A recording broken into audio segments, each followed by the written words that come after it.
Alam mo yung account mo, ako'y nagtataka. Meron kong kaso. Tapos tinanong ko ano ang kaso. Pagpasok ko, sinabi niya agad.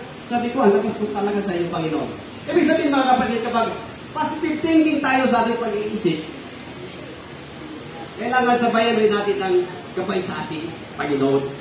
Kasi minsan, ano na tayo yung stress na tayo, no? Tulad na sinasabi ni Ate Gina, may mga problema tayo. Tapos yung friend mo gusto mo i-share, nag-inig sa'yo, di ba? May mga ganyan sa subject namin sa English dati. Kapag mayroong taong nag-share sa inyo, entertainin nyo, kahit hindi interesado yung topic. Ganun yan. At huwag kayong daldal, hayaan mo siya magsalita. Be a good listener, sabi. Kasi minsan, hindi talaga may iwasan natin na ma-discourage tayo. Di ba? Kahit ano natin kasi dito, may mga panahon talaga. Pero ang sabi dito, kailangan natin na nakakunik tayo sa ating Panginoon, mga kapatid. At sabi nga dito, sa Our High Calling 106, sa letter 1985, Christ-centered thinking, your last thought at night, your first thought in the morning, you should build it in hope. Centered is hope of eternal life.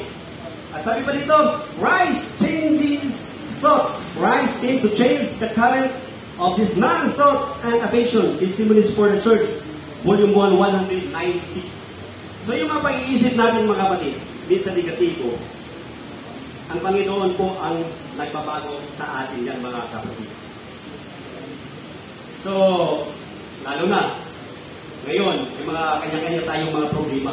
Hindi ko na sasabihin sa iyo yung mga problema ko kasi maritis daw ang tawag doon. Pero sabi dito, we want the transformation grace of God to take the right hold of our thinking powers. We may think evil. We may continue to keep our minds upon objectionable things. But what does this do for us? It conforms our entire experience to what which we are looking upon.